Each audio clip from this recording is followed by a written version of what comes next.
Number 1.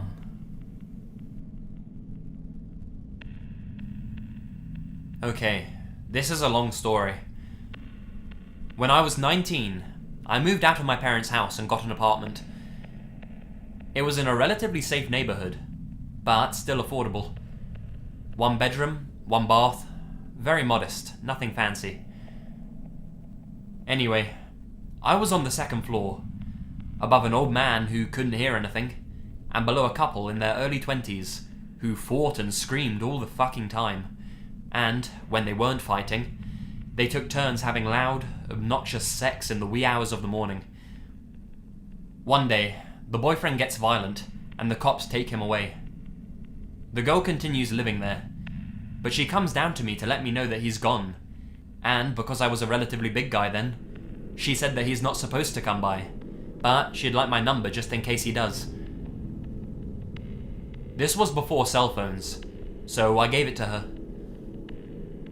I should mention that I had a girlfriend at the time, Sue, and she did not like the upstairs girl, Jen. So one night, Jen calls me before midnight. "Are you okay?" I ask. She replies, "Yes. What are you doing?" Getting to bed. I have to go to work tomorrow at 7. I work early." "Wanna come fuck me?" she says. Very direct. I've got a girlfriend, Jen. I'll talk to you later." 2 hours later, she calls me and wakes me up. She's crying. "Why don't you think I'm attractive? Why don't you want to fuck me? I saw your girlfriend and she's fat. Why don't you want to fuck me? I swear I won't tell anybody. But you have to break up with her. It won't work. She doesn't love you like I do." Keep in mind, all those words came out at lightning speed and she was drunk. She just kept prattling on like that. I couldn't get a word in edgeways. Finally, I ended up just hanging up. 30 seconds later, she's banging on my door. I decide to ignore it. She starts yelling. It's almost 2 a.m, but she's screaming, crying, banging on the door. I do the only thing I can think of. I call the police. They say it'll take 45 minutes. It took them an hour, and she was banging on the door and screaming and crying the entire time. They take her back to her apartment and calm her down. An officer takes a statement, and he keeps asking, "Was she ever in this apartment?" And questions like that. "At no point did you allow her to enter the premises?" She'd never, ever been inside my place. But she told the cops a very different story. That we'd been intimate, and that I'd kicked her out in the middle of sex without her keys or her wallet. I told the cops that he was free to search. He looked around for about 10 minutes, seemed satisfied, and then thanked me and left. At this point, it's near 4 a.m. 4:30 rolls around, and she calls me and wakes me up.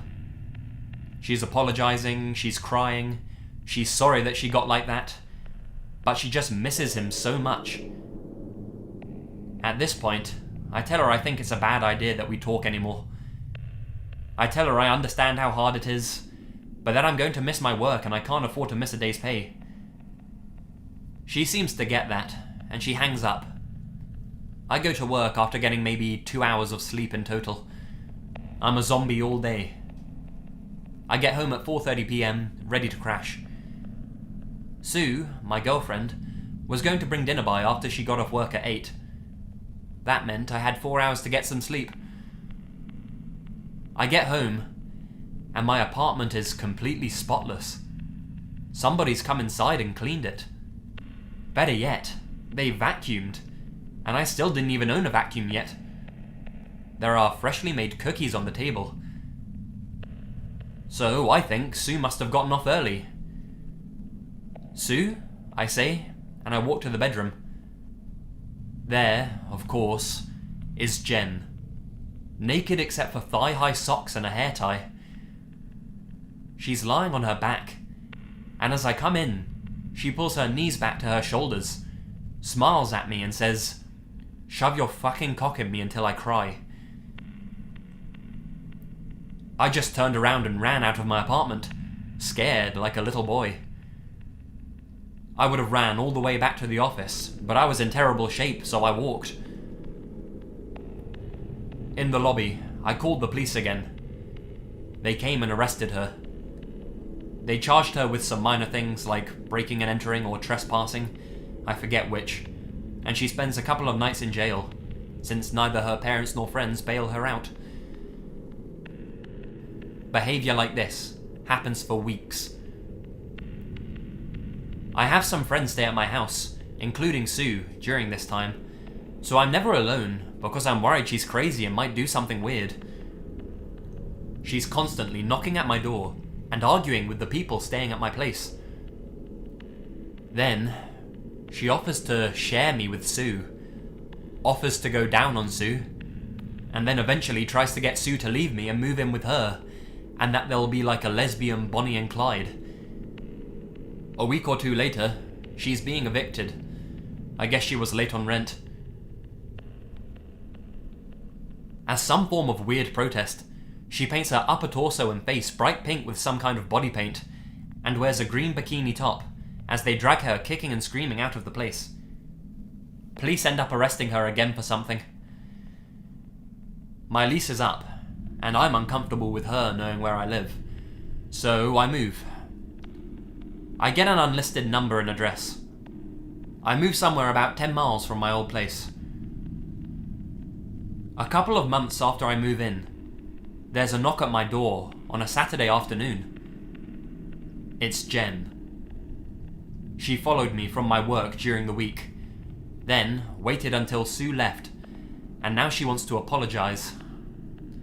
She says that now she's medicated. I tell her I can't let her in, and that she needs to leave. I tell her that I hope that she's better, but that she definitely cannot come in.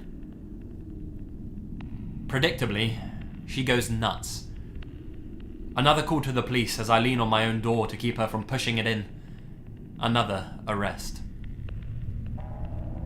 For a while, I didn't hear from her. 6 months, a year. I moved 3 states away. I broke up with Sue, for reasons unrelated to this, and I was single again. It's been about 3 or 4 years by this point, when suddenly, I get a MySpace friend request from Jen. I ignore it. Then, I get a tirade of emails. Long-winded, lacking punctuation, stream of consciousness kind of thing. Clearly, she's mentally ill. I just keep ignoring them. What else could I do? At this point, it's about 2002. It dies down a bit. In 2005, I hear from her again on Facebook. The same thing. I ignore it again. 2006, and Sue messages me out of the blue. I haven't talked to her in like 8 years. She tells me that Jen came into her work and wanted info on me, where I was, what I was doing. She was dragged out by security. 2008. Jen finds my little brother's Facebook while he's in college. She makes a road trip across 3 states to find him at school. She finds his dorm and goes to talk to him. He has no idea who she is. She threatens him. He and 2 of his friends kick her out. He calls me, and I explain the whole situation. He calls the cops. They do nothing. 6 months later, she accosts him at his work, a bar. His boss, a female, punches her square in the mouth during a fight to get her out of the building, and Jen loses 2 teeth. She sues the bar, and the owner countersues, and Jen is found mentally incompetent and placed under some form of mental hold in a facility. 2012. Jen is out of the mental illness facility and heavily medicated. Her counsellor contacts me on Facebook. They ask, would I like to help her put her past behind her? She wants to set up a face-to-face. At this point, I have a wife and I have a kid. I say, no thank you. The counsellor gets very frustrated. and tells me I'm a terrible person. 2013. Jen commits suicide by jumping off a cliff somewhere in Arizona. Her body is found months after the fact and identified by the contents of her wallet. Part of me wonders what I did to cause this. I literally never did anything out of the ordinary, or said anything out of the ordinary for that matter. I was just her downstairs neighbour for a couple of months by the time this started, and it caused over a decade of fixation. Mental illness is a hell of a thing.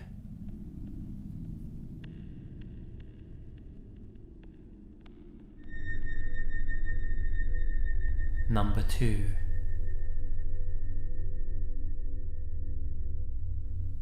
Okay, so to start off with, a little background information. I'm a 19-year-old female attending community college in Oregon. My college has a lot of weird people at it. This is what it's known for around town. So, back in February, I was paired with this guy named Brian for a chemistry lab. He was significantly older than the rest of the students, probably in his early 40s. He was very tall, I'm guessing about 6'4", and just a big guy in general, kind of chubby but also had a lot of muscle. I was friendly to this guy, even though he creeped me out a little bit. If he found out we had an interest in common, he would talk about it non-stop. When lab ended, I'd have lunch in the cafeteria. He'd walk with me, and just go on and on about things we had in common, and then invite himself to lunch with me. I wasn't creeped out by this at all. It was just like he didn't understand social situations very well. Once, I tried to get rid of him by telling him I had to go to the bathroom, but he just waited for me the whole time. He would pop up everywhere. Literally anywhere I was on campus, he'd show up, even on the days he didn't have any classes. He'd also text me non-stop. I gave him my number once so he could send me notes that I missed. At this point, I still wasn't creeped out. I just thought he wanted a friend. But things got worse. He started to get flirty with me at first. He'd call me beautiful, ask if I had a boyfriend, and touch me a lot, like touch my arm or my waist, and come up behind me and massage me. He also joked that I looked 15, but he made this joke all of the time. Once he even said, "You're young enough to be my hot daughter." After this, he amped up his creepy level. In conversation, he'd always bring up his abnormally large dick, and jokingly ask me if I was a virgin. When I'd get upset about this, he'd always say, "Oh, I was just kidding, you prude." Around this time, he also started showing up at my work. I never told him where I worked. He pretended to not know I was working there at first, and then after that, he'd say he was stopping by because he was in the area, or buying something. One day when I was on my computer at the school's library, he showed up and sat at the computer across from me. My computer had just run out of time, because you can only get a half an hour free computer's use each day, and he told me that he had to go, so I could use his. I went on his computer, and, me being stupid and curious, decided to check the history, since he was just on it. After a little bit of snooping, I found what was obviously his Tumblr. It had the same name, and the bio matched his description. He only had a couple of hundred posts or reboots in total. Most of his reblogs were not safe for work posts of really young looking girls. But that wasn't the most disturbing thing. He'd written tons of posts about me. His early posts were nonsense, angry rants. But on the exact date of our first lab together, he wrote a detailed account of our first interaction when we first met. He described me as a vulnerable young girl, and usually too old for his liking, but that I looked very young. My stomach churned when I read this. The posts went on and on, describing more of our interactions, him imagining having sex with me, imagining me pleasuring myself, describing how I reacted to his sexual remarks, him stalking my social media and pleasuring himself to my photos, and purposely finding out where I worked from Facebook. I immediately went home and called the police, but they said there wasn't anything they could do unless he physically put me in danger. I couldn't sleep for a fucking week after this. I notified my professor, and he switched my lab day. I changed my normal schedule around, and spent the least amount of time on campus as possible. I bumped into him a few times, but I'd just tell him that I had to go and hurry away. About a month later, as my roommate was unlocking the door at night, a man grabbed her from behind. Luckily, she's a badass muscly chick, and has taken self-defense classes before, and so she stomps on his foot and kicks him in the groin, and runs like hell. When this all went down, I was inside the house because I'd called in sick to work that day. She called the police, and they found a backpack with rope, a knife, tape, and Rohypnol right by our door. So at this point, I'm freaking the fuck out, and I tell the cops about Brian.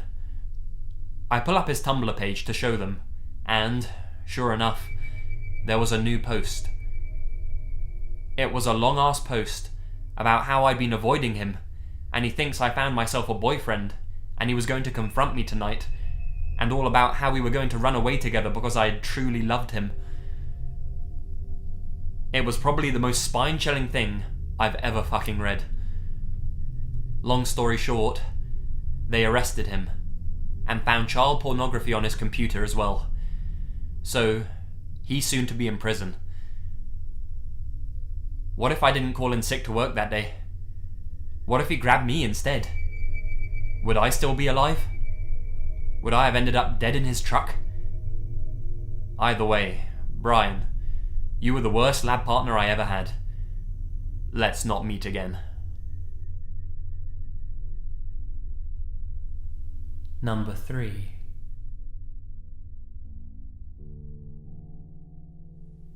This memory has actually just resurfaced, due to a conversation with my dad. A little background. I was about 10 years old at the time, and my brother and I were taking swimming lessons at a public pool about 10 minutes away from our house.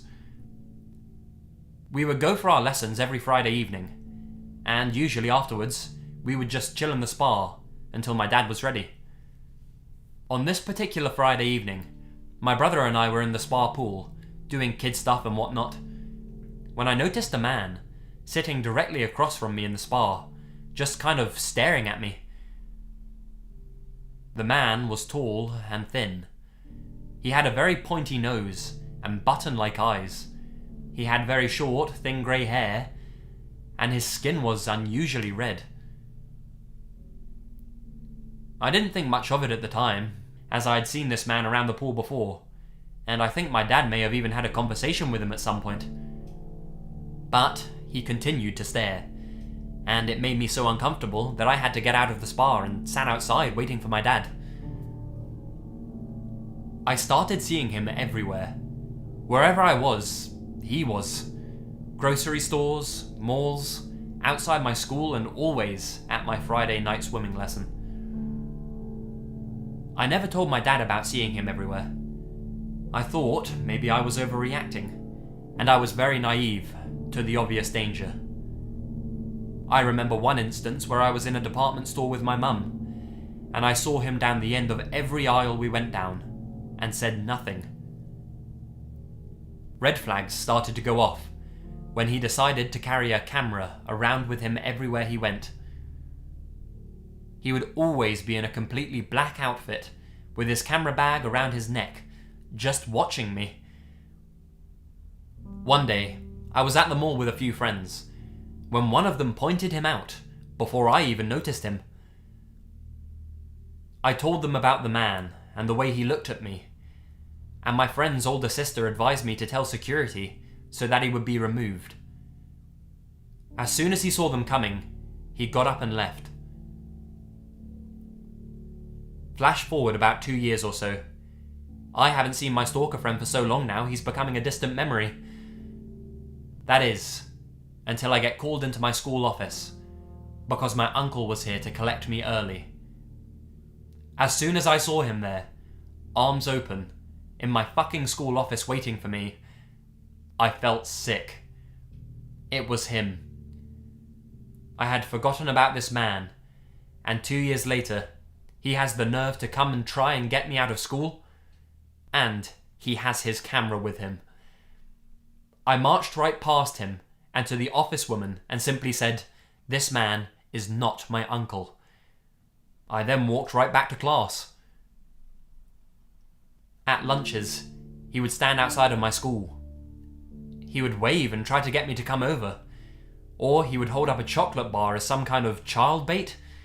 I'm not sure. So, his random school appearances continue to the point that the school needs to contact my parents and let them know the situation. My dad was distraught, having actually spoken to this man before, and demanded that the police be contacted so we could get a restraining order or something. That's when we found out.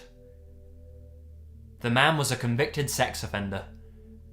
The police took his camera and found hundreds and hundreds of photos of me, some of which were zoomed up into my bedroom windows at my own house. We got a restraining order, and thankfully, I haven't seen him since.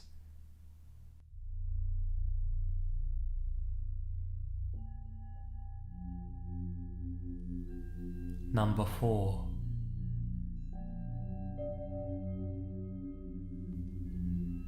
A little backstory. I'm a 20-year-old, short, petite female working at Subway, and I can't help but be nice to anyone, even if they creep me out a little.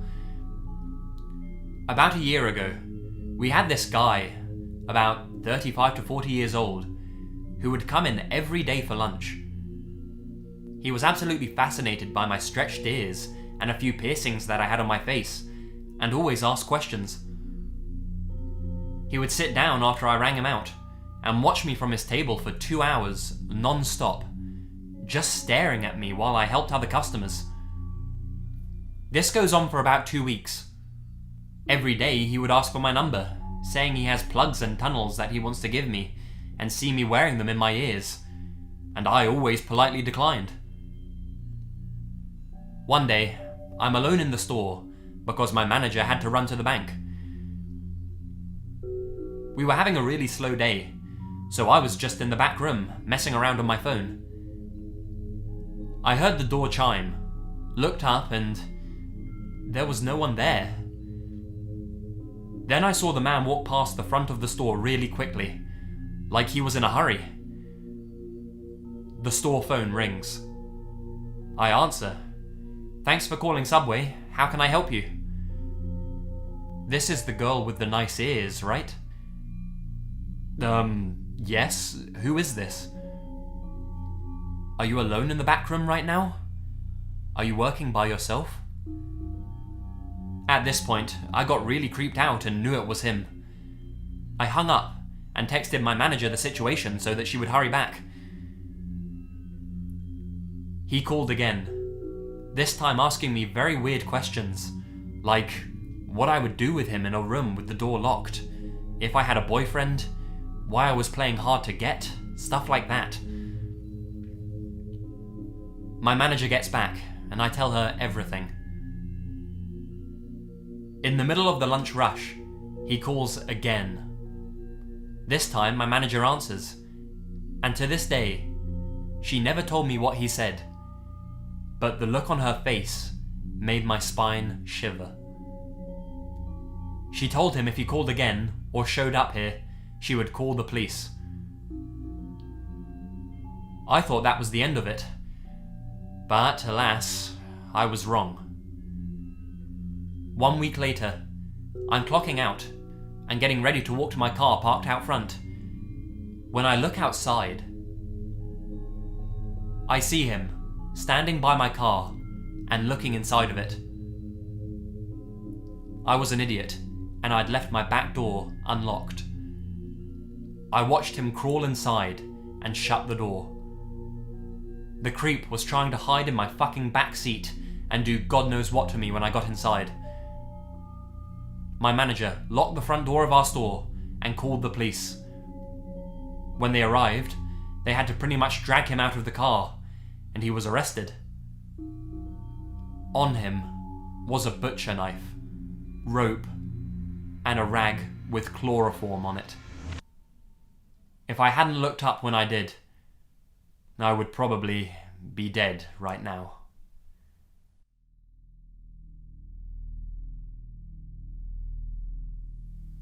Number 5.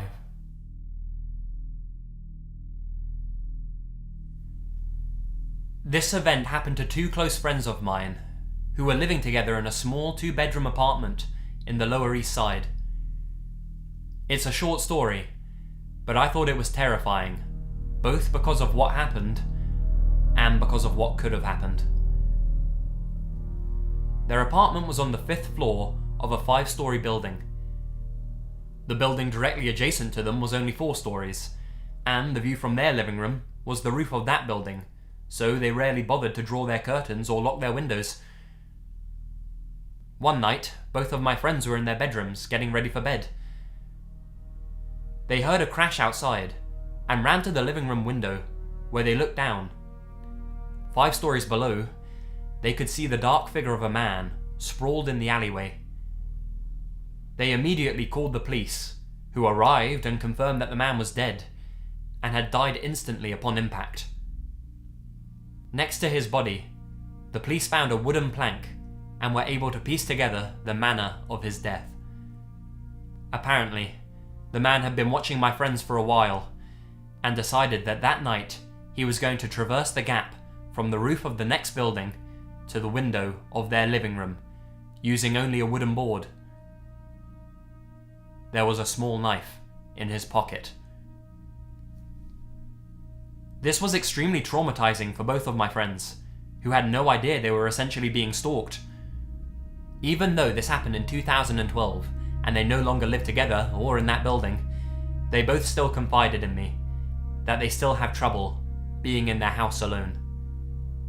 I don't really blame them. So, creepy deceased stalker, I'm very relieved my friends did not ever have to formally meet you.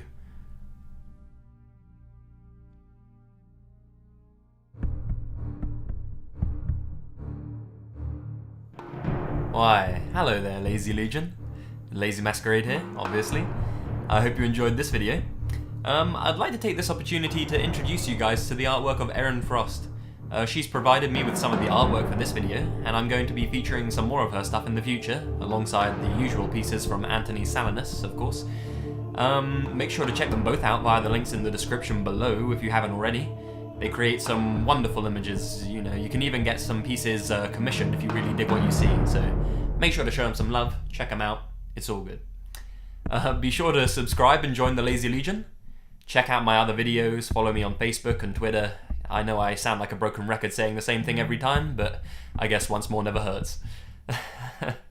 So, until next time guys, keep your eyes peeled. And remember, the best things happen in the dark.